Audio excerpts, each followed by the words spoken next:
much, Mr. Chairman.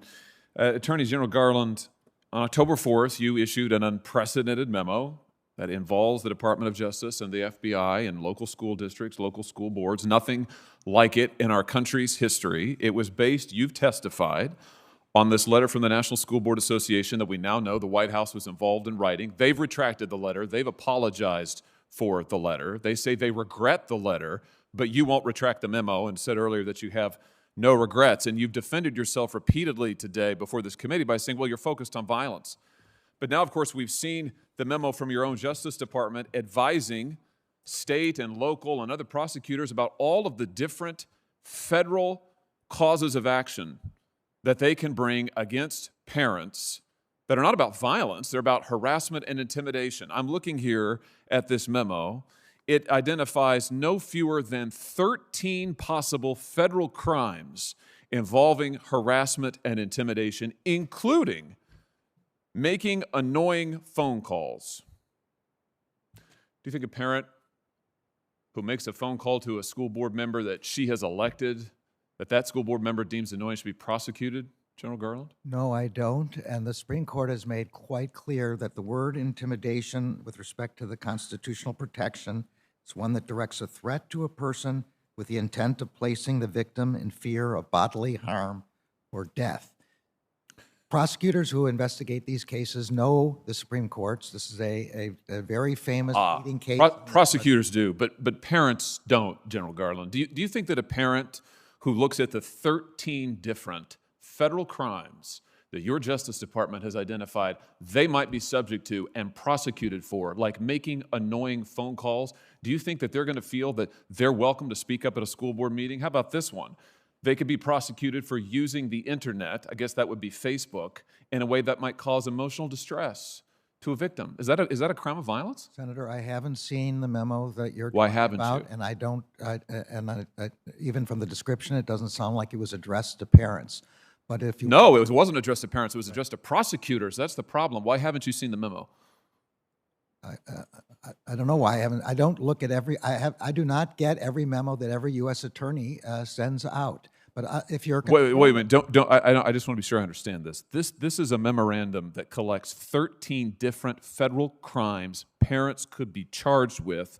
It has United States Department of Justice on the top of it, and you're telling me you haven't seen it? Who's the memo from, Senator? The United States Department of Justice, United States Attorney for the District of Montana. I have not seen a memo from the District of Montana. Not high enough priority for you?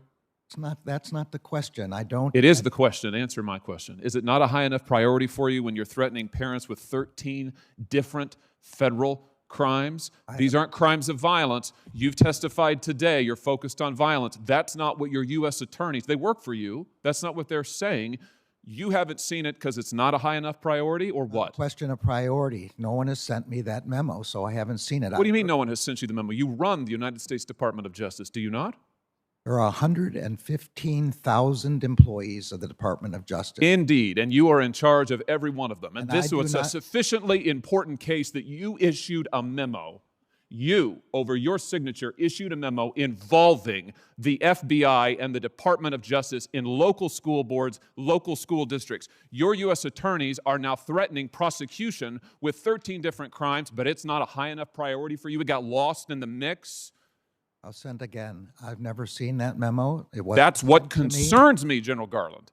Well, it wasn't sent to me. I hope you will assure your constituents that what we are concerned about here is violence and threats of violence. That only leads me to conclude, General Garland, all I can conclude from this is either that you're not in control of your own department, or that, more likely, what I think to be the case, is that you knew full well that this is exactly the kind of thing that would happen. When you issued your memo, when you involved the Department of Justice and all of its resources, and the FBI and all of its resources, in local school boards and local school districts, you knew that federal prosecutors would start collecting crimes that they could use against parents. You knew they would advise state and local officials that these are all of the ways parents might be prosecuted.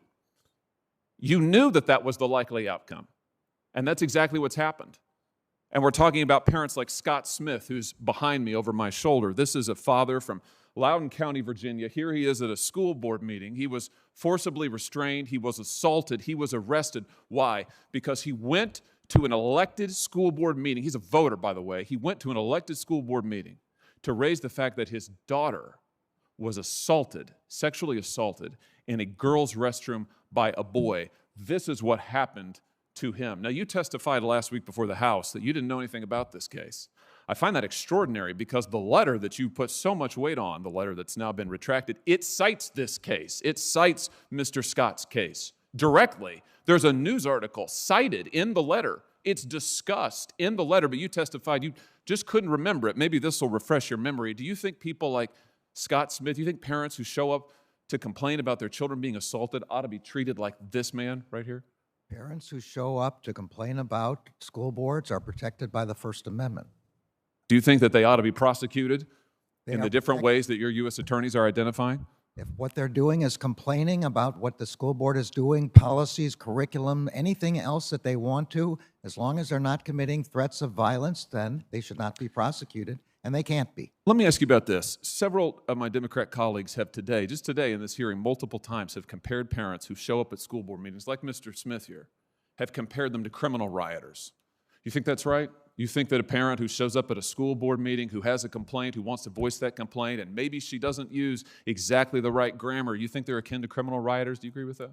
I do not, and I do not remember any senator here making that comparison. Oh, really? These people are just like the folks who came here on January 6th and in the riot at the Capitol? I don't think they were referring to the picture that you're showing there. Well, I certainly would hope not, but they were referring to parents who go to school board meetings. Mr. Smith is a parent who went to a school board meeting. I'll leave it at this, General Garland. You have weaponized the FBI and the Department of Justice. Your U.S. attorneys are now collecting and cataloging all the ways that they might prosecute parents like Mr. Smith because they want to be involved in their children's education and they want to have a say in their elected officials. It's wrong. It is unprecedented, to my knowledge, in the history of this country, and I call on you to resign.